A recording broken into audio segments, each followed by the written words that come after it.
Salam sejahtera bagi kita semua. Perkenalkan, saya Elvina Josephine, Koas Angkatan 44. Izin untuk mempresentasikan jurnal reading radiologi saya yang berjudul Kasus Langka Simple Bone Kiss Bilateral di Mandibula dan Pentingnya Diagnosis Banding. Sebelumnya, saya berterima kasih kepada Dr. Gigi Santi Cairani sebagai pembimbing jurnal reading radiologi saya. Laporan kasus ini membahas simple bone kiss atau SBC mandibula pada pasien laki-laki berusia 16 tahun dan ras pasien tidak dijelaskan. SBC pada umumnya ditemukan terjadi pada pasien usia muda berkisar 6-20 tahun, laki-laki dan etnis berkulit putih, dan hal ini sesuai dengan kasus. Pada laporan kasus ini, pasien dirujuk untuk mengevaluasi 2 lesi radiolusen di rahang bawah yang ditemukan pada pemeriksaan radiografi panoramik rutin. Tidak ada keluhan berupa nyeri ataupun pembengkakan dan tidak terdapat riwayat penyakit sistemik, penggunaan obat-obatan, dan trauma pada daerah lesi. Pada umumnya, SBC tidak menunjukkan adanya gejala ataupun keluhan dan sering dihubungkan dengan riwayat trauma, dan hal ini sesuai dengan kasus. Namun, penyebabnya tidak berhubungan dengan trauma. Pemeriksaan klinis ekstraoral pada kasus ini tidak terdapat perubahan maksilofasial dan umumnya SBC tidak menunjukkan pembengkakan ataupun asimetris pada wajah, di mana hal ini sesuai dengan kasus. Pemeriksaan klinis intraoral pada kasus ini menunjukkan bahwa gigi 37 hingga gigi 33 masih dalam kondisi vital. Pada pemeriksaan klinis intraoral SBC, umumnya gigi yang terlibat masih vital dan tidak terdapat perubahan pada mukosa seperti yang ditemukan pada kasus. Namun, kondisi mukosa tidak dijelaskan. Berikut adalah gambaran radiografi panoramik SBC dari kasus. Terdapat 2 gambaran lesi radiolusen, multilokular pada sisi kiri dan unilokular pada sisi kanan. Epicenter kedua lesi berada pada posterior korpus mandibula, kiri di daerah gigi 36, meluas ke anterior sampai ke daerah gigi 34, posterior sampai daerah gigi 37, inferior sampai inferior border of mandible, berukuran kurang lebih 9,4 dikali 3,5 cm, dan kanan di daerah gigi 48, meluas ke inferior sampai kanal mandibula, berukuran kurang lebih 2 kali 1,6 cm, terlokalisir, bilateral, batas jelas sklerotik, berbentuk oval, dan bentuk batas tepi kiri scallop.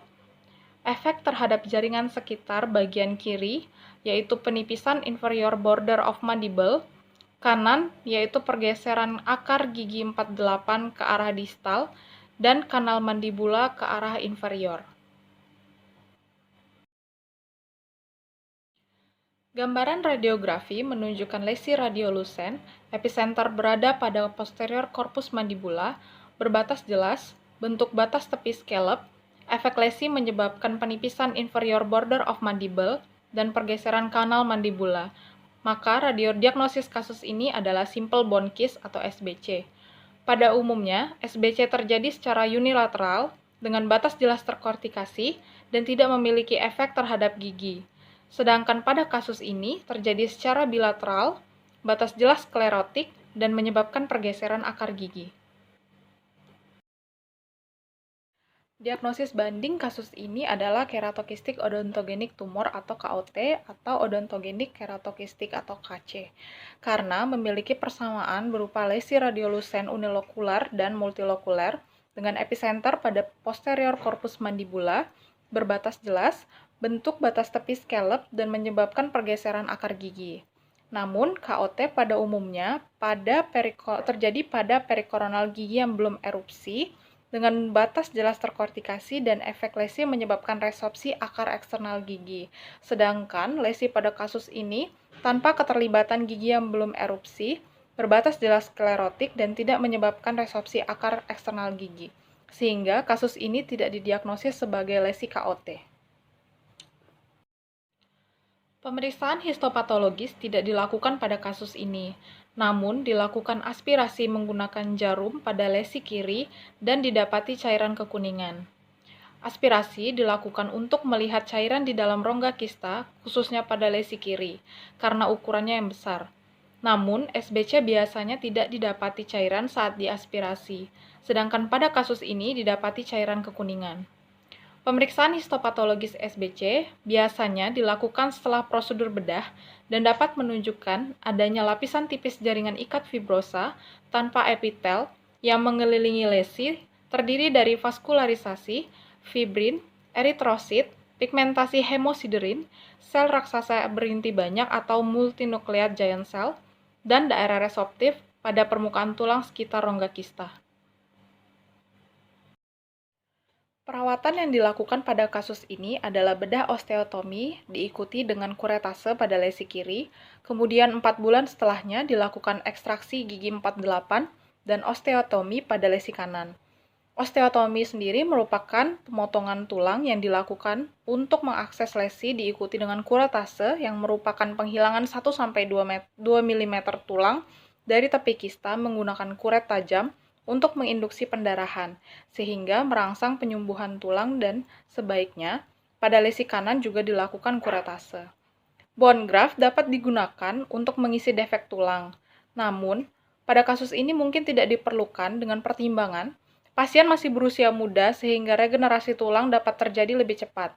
Ekstraksi gigi 48 dilakukan karena posisi gigi yang tilting ke mesial dan dapat menyebabkan karies dan resopsi akar eksternal gigi 47, serta untuk mempermudah akses lesi. Pada kasus ini, perawatan lesi kanan direncanakan di minggu selanjutnya setelah perawatan lesi kiri. Namun pasien baru datang 4 bulan setelahnya. Padahal, sebaiknya perawatan segera dilakukan untuk mencegah lesi semakin besar dan dapat menyebabkan efek terhadap jaringan sekitar.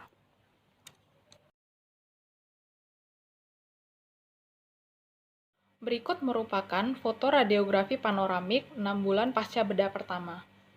Sudah terjadi penyembuhan tulang dengan terbentuknya trabekula baru pada kedua sisi. Namun, radiodensitasnya lebih radiolusen dibandingkan tulang trabekular normal sekitarnya. Inferior border of mandible sisi kiri belum terbentuk. Radiodensitasnya lebih radiolusen dibandingkan tulang kortikal normal. Dan gigi 48 hilang.